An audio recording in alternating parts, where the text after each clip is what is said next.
hapo naona nimesimama. Nimepitia mambo mengi. Ningekuwa ni wakukata tamaa, singeona siku kama hii ya leo, kwa haya ninayoyaona Mungu akifanya katika maisha yangu. Lakini nimekuwa mtu wa kujitia nguvu katika Bwana na kusimama imara, nikijua aliyeanzisha ni mwaminifu, naye ataweza kukamilisha, na nimeona ukuu wa Mungu.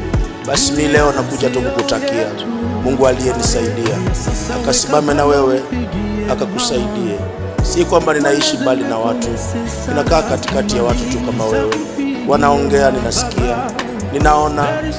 Sometimes ninasikia kama imenipiga sana, lakini katika yote nimejua kujikusanya. Mimi sijui kujitawanya, ninajua kujikusanya pamoja kupitia neno la Mungu na kupitia ibada.